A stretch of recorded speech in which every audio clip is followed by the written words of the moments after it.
أعوذ بالله من الشيطان الرجيم. بسم الله الرحمن الرحيم. الحمد لله رب العالمين، والصلاة والسلام على سيدنا محمد النبي الكريم وعلى آله وصحبه أجمعين. اللهم لك الحمد حمدا كثيرا طيبا مباركا فيه ومباركا عليه كما يحب ربنا ويرضى. وبعد. د سرور کائنات صلی الله علیه و آله وسلم ژوند. محترم ورونو، زموږ قصه دې ځای ته رارسېدلې وه. په دغه وختو کې عمرو بن العاص چې پر هغه خپله عقیده د شرک و غوښته چې حبشې ته د تجارت لپاره ولاړ سي، نو یې د چرمي شیانو څخه جوړې سوي هدیې او تحفې د حبشې د پاچا نجاشي دپاره ورسره واخیستې. په دغه وختو کې بیا رسول الله صلی الله علیه و آله وسلم عمرو ابن امیه الضمري رضی الله تعالی عنه و حبشې ته ولېږي چې ام حبیبه د ابو سفیان لور و رسول الله صلی الله علیه و آله وسلم ته په نکاح کې. ام حبیبه رضی الله تعالی عنها چې مسلمانه وه او پلار یې ابو سفیان د کفر رئیس او د مکې مکرمې مشر و. دغه ام حبیبه رضی الله تعالی عنها د خپل میړه عبیدالله ابن جحش او نورو مسلمانانو سره حبشې ته په هجرت تللې وه، او عبیدالله ابن جحش هلته په حبشه کې مړ سو. یا په بل روایت کې وایي چې عبیدالله ابن جحش اسلام پرېښاوه او نصراني سو. څرنګه چې ښځه یې ام حبیبه رضی الله تعالی عنها مسلمانه وه، نو یې دا پرېښود. په هر حال یا یې میړه مړ سو یا نصراني سو، او ام حبیبه رضی الله تعالی عنها یوازې پاته سوه. د هجرت په حال کې د بل په وطن کې میړه او سرپرست نه لري، نو رسول الله صلی الله علیه و آله وسلم په دوه سببه غوښته چې دا په نکاح کې. یو دا چې د دغه نکاح په سبب ابو سفیان د دې پلار چې د قریشو مشر دی ممکن و اسلام ته تشویق سي، او بل دا چې دغه مسلمانه ښځه په حبشه کې بې سرپرسته نسي پاته. نو رسول الله صلی الله علیه و آله وسلم دغه عمرو ابن امیه الضمري رضی الله تعالی عنه حبشې ته ولېږئ چې ام حبیبه رضی الله تعالی عنها و رسول الله صلی الله علیه و آله وسلم ته په نکاح کې. نو عمرو ابن امیه او عمرو ابن العاص دواړه په یوه وخت کې حبشې ته ورسېده. عمرو ابن العاص چې د رسول الله صلی الله علیه و آله وسلم قاصد په حبشه کې ولیدی، نو یې په زړه کې دا فکر پیدا سو چې عمرو ابن امیه رضی الله تعالی عنه اسیر ونیسي او مکې مکرمې ته یې ورسره بوځي. کم وخت چې عمرو ابن العاص د هدیو او تحفو سره د نجاشي و مجلس ته ورغلی، نو یې نجاشي ته وویل چې دغه عمرو ابن امیه ما ته را تسلیم که چې مکې ته را سره بوځم. نجاشي په قهر ورته وویل ته غواړې چې د هغه چا قاصد په لاس درکم چې و هغه ته ناموس اکبر راځي، یعنی جبریل علیه السلام ورته راځي؟ عمرو ابن العاص چې مشرک و او د آسماني ادیانو معلومات نه و ورسره، په تعجب کې سو، ویل څنګه ناموس اکبر ورته راځي؟ نجاشي و عمرو ابن العاص ته وحی په تفصیل سره وروښولې چې وحی څه شي دي او پخوانیو انبیاو ته څنګه او د چا په واسطه سره نازلېدې، او اوس و رسول الله صلی الله علیه و آله وسلم ته څنګه نازلیږي. د وحیو او انبیا علیهم السلام په باره کې دونه تفصیل او معلومات ورکړه چې د عمرو ابن العاص اسلام خوښ سو او مسلمان سو. ورونو ښه متوجه سئ، د عمرو ابن العاص اسلام یا مسلمانېده د حبشې د پاچا د نجاشي په واسطه وه. دا هم الهي قدرت دی. د عربو څخه یو نفر، بلکې د اهل مکې او قریشو څخه یو نفر د یوه حبشي په واسطه ایمان راوړي او مسلمانیږي. دا د عمرو بن العاص رضی الله تعالی عنه د اسلام راوړلو قصه وه. او بیا چې عمرو بن العاص رضی الله تعالی عنه مکې مکرمې ته ولاړی، څه موده وروسته یې مدینې منورې ته هجرت وکړي او د رسول الله صلی الله علیه و آله وسلم سره یې بیعت وکړي، چې د دغه واقعیت تفصیل به په وروسته کې پر خپل وخت درته بیان سي. چې د عمرو بن العاص رضی الله تعالی عنه هجرت او بیعت د مکې مکرمې تر فتح د مخه وه. او ام حبیبه بنت ابي سفیان دې ته چې کم وخت د رسول الله صلی الله علیه و آله وسلم د طرفه مرکه وسوه، نو په دغه نکاح کې د دې وکیل د دې د اقرباو څخه یو نفر و چې نوم یې خالد ابن سعید ابن العاص و او د رسول الله صلی الله علیه و وسلم وکیل عمرو ابن امیه الضمري رضی الله تعالی عنه او هغه څوک چې د نکاح خطبه وویل او نکاح یې وتړل د حبشې پاچا نجاشي و.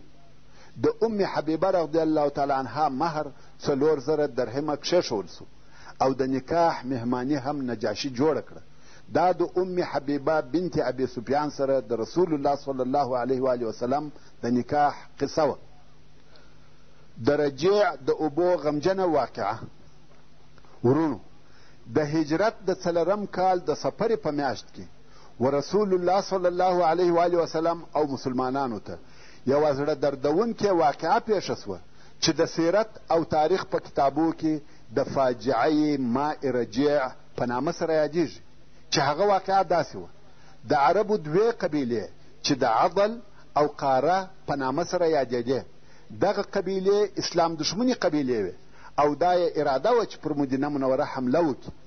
څرنګه چې دغه قبیلې لوی او قوي قبیلې نه وې، نو یوازې دوی نسوای کولای چې پر مسلمانانو حمله وکړي.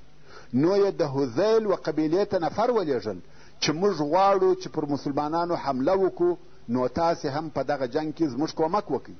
د هذیل قبیلې ویل: یا مسلمانان قوي دي، دوی زموږ مشر او سردار خالد ابن سفیان زموږ په مابین کې ووژي، موږ حمله نه پر کوو، مګر هو که مسلمانانو پر تاسې حمله وکړه، هغه وخت بیا موږ ستاسې کومک کوو. اوس نو د عضل او قاره قبیلې نسي کولای چې یوازې دوی پر مسلمانانو حمله وکړي، مګر هلته بیا د هذیل قبیلې وعده ورسره کړې ده که مسلمانانو حمله در باندې وکړه، موږ مو کومک کوو.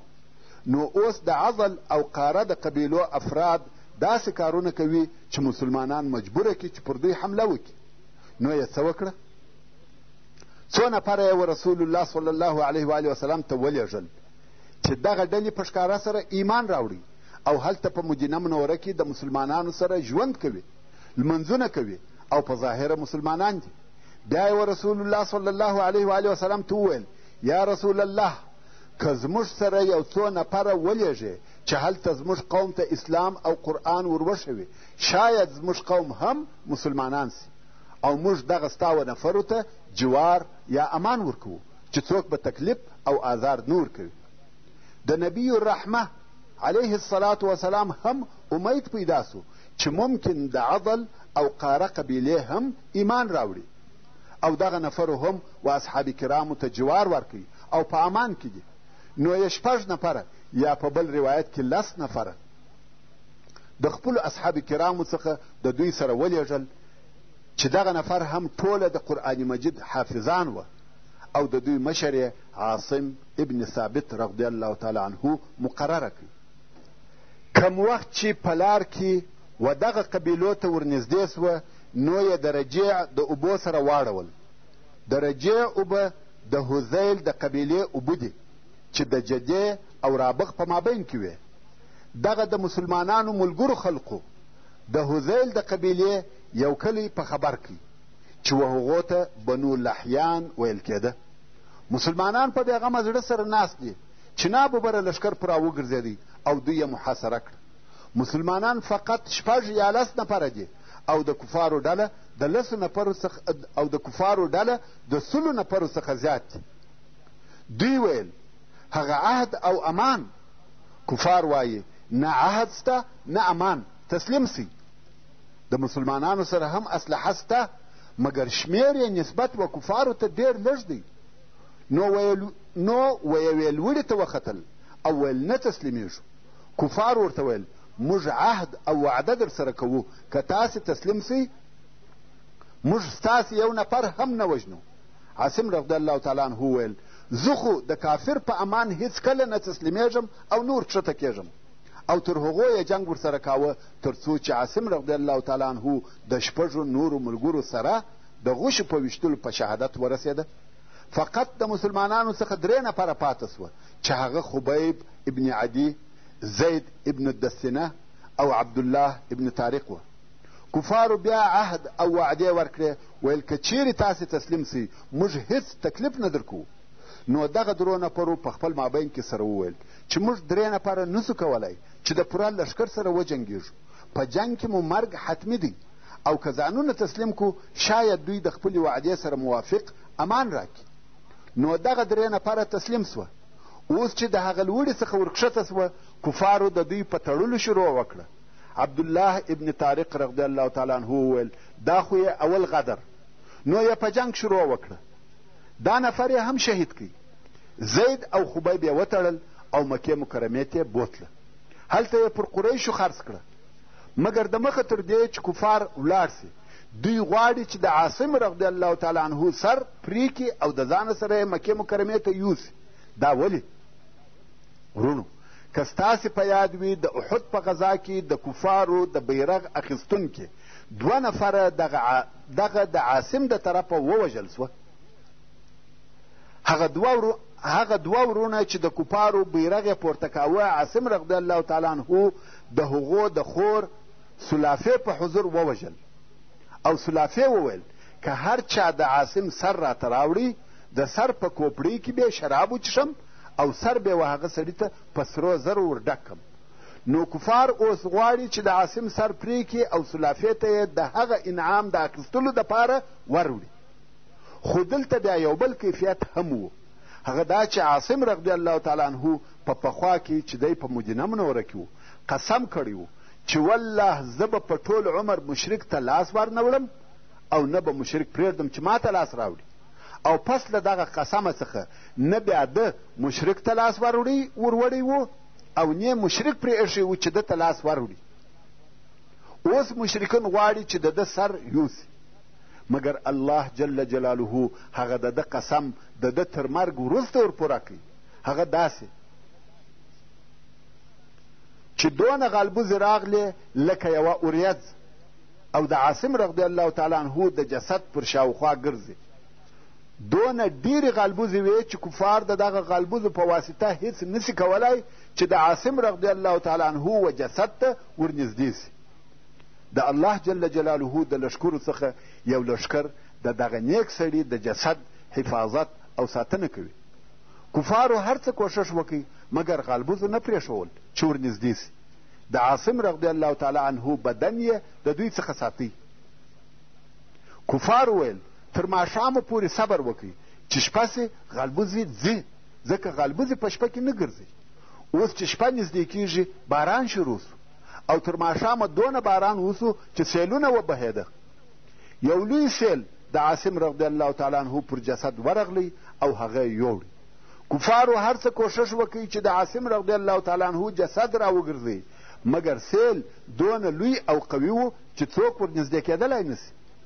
سیلاب د عاصم رضی الله تعالی عنه جسد تر ډېر لرې ځایه پورې یوړی او بیا د سیل په مابین کې شخ او ورک سو. ځای هم چاته نسو معلوم چې چیرې شخ کړه سو. نو ځکه عاصم رضی الله تعالی عنه ته دفین الله او دفین الملائکه ویل کېږي. یعنی چې الله جل جلاله یا ملائکو شخ کړی دی. حضرت عمر فاروق رضی الله تعالی عنه به ویل الله جل جلاله د عاصم رضی الله تعالی عنه قسم د ده په ژوند او د ده په مرګ کې ورپوره او وفا کړي. اوس نو د کفارو سره فقط 2 نفره بندیان پاته سوه چې یو یې زید ابن دثنه دی او بل یې خبیب ابن عدي رضی الله تعالی عنه دی. دغه 2 یې مکې مکرمې ته ورسول او هلته یې پر قریشو خرڅ کړ. زید ابن دثنه رضی الله تعالی عنه صفوان ابن امیه رانیوی چې د خپل پلار هغه چې په بدر کې وژل سوی و په بدل کې یې ووژني او د وژلو دپاره یې تر حرم د باندې تنعیم ته بوتی. د زید رضی الله تعالی عنه د وژلو و نندارې ته ابو سفیان د قریشو رئیس وروتلی و. ابو سفیان و زید رضی الله تعالی عنه ته وایي یا زید په دې راضي یې چې محمد صلی الله علیه و آله وسلم ستا پر ځای زموږ سره بندي وای او هغه ستا پر ځای وژل سوی وای؟ زید رضی الله تعالی عنه وویل والله هیڅ مې نه ده خوښه او نه راضي یم چې محمد صلی الله علیه و آله وسلم ته دغه اوس پر هغه خپل ځای چې دی علیه الصلاة وسلام هلته دی زوز په جګ سي او زه خلاص سم. یعنی د ځان په مرګ خوښ یم نه دا چې په رسول الله صلی الله علیه و آله وسلم زوز جګ سي. ابو سفیان ویل والله ما داسې څوک نه دی لیدلی چې پر خپلو ملګرو دې دونه ګران وي لکه محمد صلی الله علیه و آله وسلم چې پر خپلو اصحابو ګران دی. او بیا یې زید رضی الله تعالی عنه شهید کړي. مګر خبیب ابن عدي رضی الله تعالی عنه د حارث زامنو رانیوی، ځکه حارث د بدر په ورځ د خبیب رضی الله تعالی عنه د طرفه وژل سوی و. اوس د حارث زامنو غوښته چې د خپل پلار په بدل کې ووژني. نو خبیب یې د دوی د یوې ازادې سوي مینځې په کور کې بندي کړي چې په وروسته کې یې ووژني. کم وخت چې خبیب رضی الله تعالی عنه په دغه کور کې بندي و، هغه ښځه چې وده ته بې خواړه راوړه بیا په وروسته کې مسلمانه سوه. هغه وایي والله ما د خبیب په مثل بندي نه دی لیدلی، ځکه خبیب رضی الله تعالی عنه دننه په یوه کوټه کې په زنځیرانو تړلی و.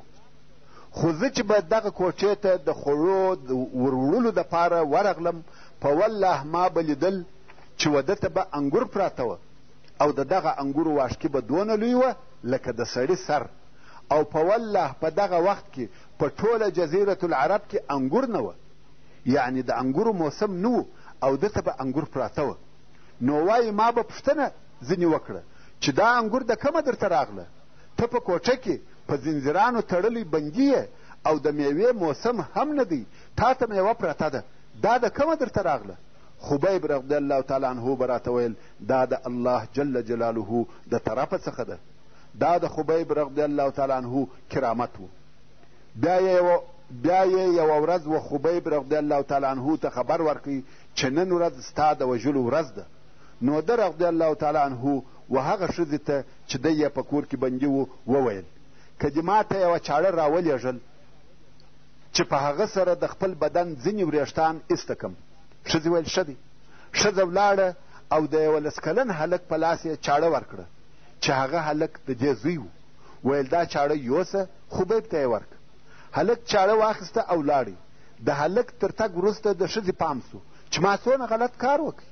هلک او چاړه مې دواړه ورولېږل. هلک به ونیسي په چاړه به حلال کړي. اوس خو هلک تللی دی، د ښځې نور څه په وسه نه وه پوره، نو پسې وررهي سوه. هلک تر ښځې د مخه و خبیب رضی الله تعالی عنه ته ورسېدلی دی او چاړه یې ورته ونیول.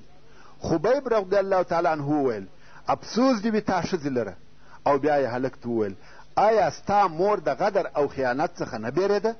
خیر، د هلک څخه یې چاړه واخیسته او هلک یې د ځان سره کښېناوه او د کوچنیانو پر قسم لوبې او محبت ورسره کوي. په دغه وخت کې د هلک مور په ځغستا ورسېده او دا حال یې ولیدی چې زوی یې د خبیب رضی الله تعالی عنه پر زنګانه ناست دی او د خبیب په لاس کې چاړه ده. کولی سي چې دغه اوس هلک ووژني او د ځان انتقام واخلي. نو د ښځې څخه یوه لو چغه وسوه. خبیب رضی الله تعالی عنه ورته ویل وبېرېدې چې زه به یې ووژنم؟ زموږ مسلمانانو غدر عادت نه دی، واخله زوی دې بوزه. بیا نو د خبیب رضی الله تعالی عنه د وژنې دپاره ډېر قریش و تنعیم ته ور ووته.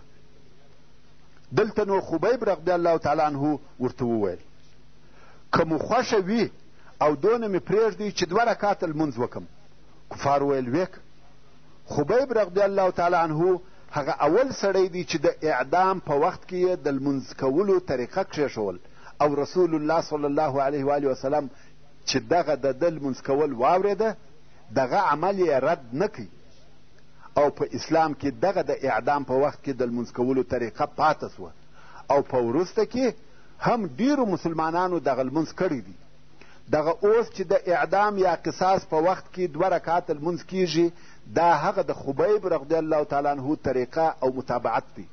کم وخت چې خبیب رضی الله تعالی عنه د لمانځه څخه فارغه سو نو یې وویل په والله که دا بیره نه وای را سره چې تاسې به وایاست بې غیرته و د مرګ څخه وبېرېدئ ما به دغه لمونځ نور هم اوږد کړی وای، مګر ستاسې د دغه خبرې په سبب مې لمونځ کوتاه کړي.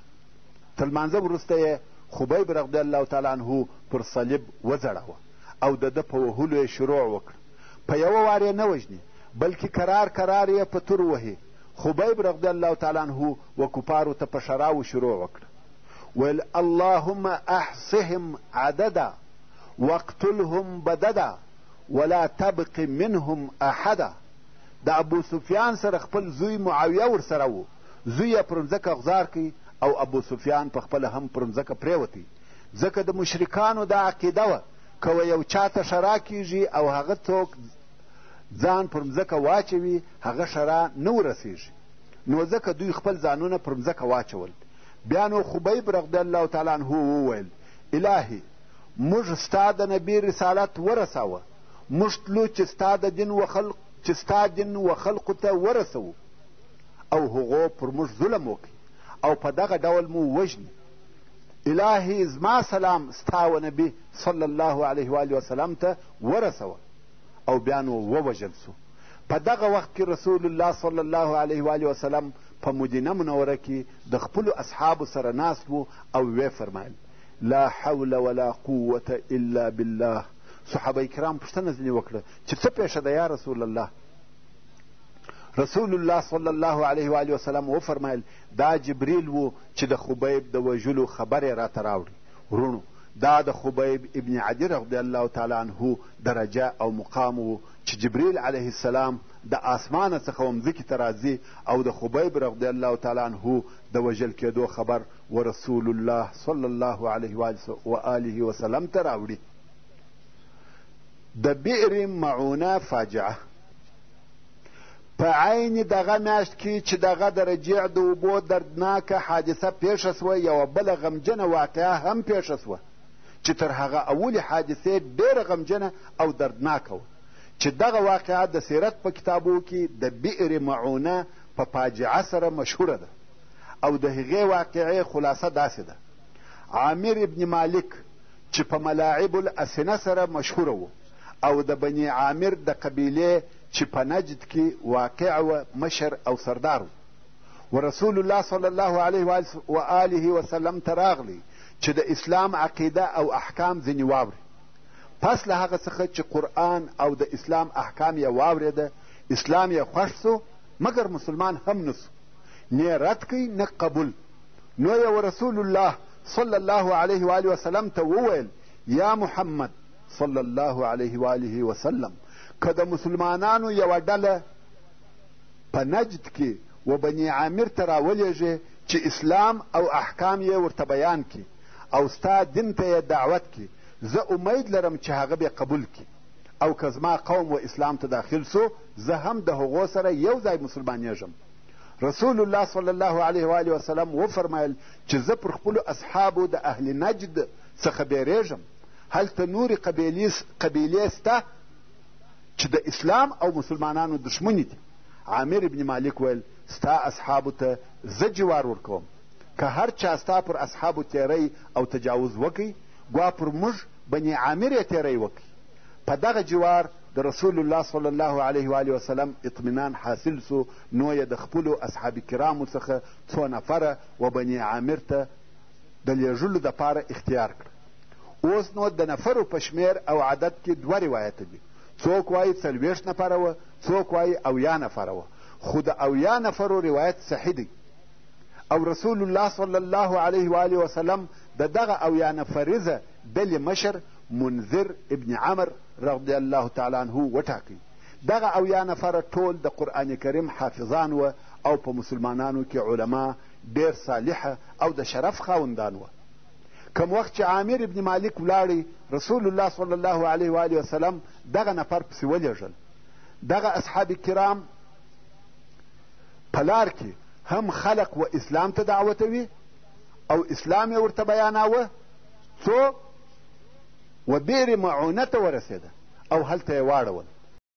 محترمو ورونو، څرنګه چې پیته پای ته ورسېده او داسې راته معلومیږي چې زموږ هره فتنه به د قصې په مابین کې پای ته رسیږي، نو د قصې پاته واقعات به په راتلونکې پنځمه فتنه کې واورئ ان شاء الله تعالی. وصلى الله تعالى على خير خلقه محمد وآله وأصحابه وأهل بيته أجمعين. والسلام عليكم ورحمة الله وبركاته.